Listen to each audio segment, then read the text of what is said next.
you ever felt like you're just not keeping up? Like no matter how hard you try, the people around you grasp things faster, adapt quicker, and succeed more effortlessly?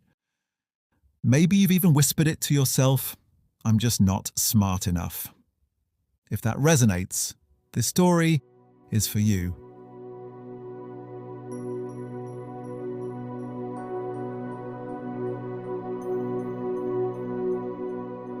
Let me tell you about Ronan. Ronan's ordinary world was one of quiet self-doubt. At work, numbers, formulas, and memorization felt like obstacles he couldn't clear. In meetings, he watched colleagues grasp concepts instantly, while he replayed them in his head over and over. He believed intelligence was a single thing, measured in tests, grades, or promotions, and that he simply didn't have enough of it. Then came a small but powerful call to adventure. During a team project, someone offhandedly said, "You're really good at seeing patterns in people's motivations." Ronan froze. Patterns in people? That wasn't the kind of smart he thought mattered. "That's not real intelligence," he whispered to himself. "That's just intuition." But the seed had been planted. One rainy evening, he stumbled on a phrase in a journal. Every strength is just a skill in disguise. Something clicked.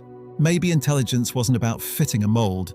It was about discovering the mold you already fit. The next day, Ronan took a small but decisive step. He started noticing where he naturally excelled, how he read situations, connected with teammates, and solved problems others didn't even see. It felt strange, unfamiliar, even risky, because it wasn't the official way he'd been taught to be smart. The first weeks weren't easy. Doubt whispered, "Maybe I'm fooling myself. Maybe this won't matter."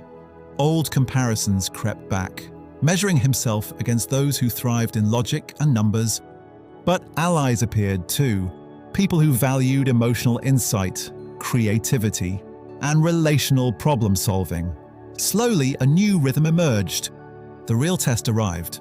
Ronan was asked to lead a client presentation, something he had always avoided because it required confidence in areas he had dismissed. His mind whispered, "Don't mess this up. You're not ready."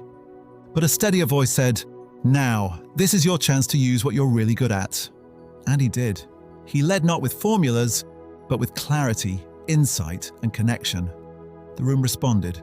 He felt a spark he hadn't felt before, genuine capability. The reward wasn't applause, it was recognition of his own strengths.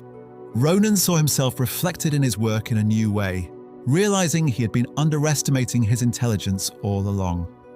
From that moment, he approached every task with the same curiosity. Where do I naturally shine?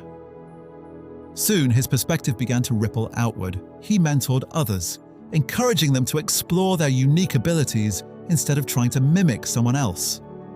The old anxiety of comparison faded. Confidence wasn't imagined, it was earned, built from action and awareness. The final test came, a larger, high-stakes project where his instincts, creativity, and emotional insight were all under scrutiny, but this time, he met it with ease. He had become someone who understood that being smart wasn't about fitting a one-size-fits-all definition.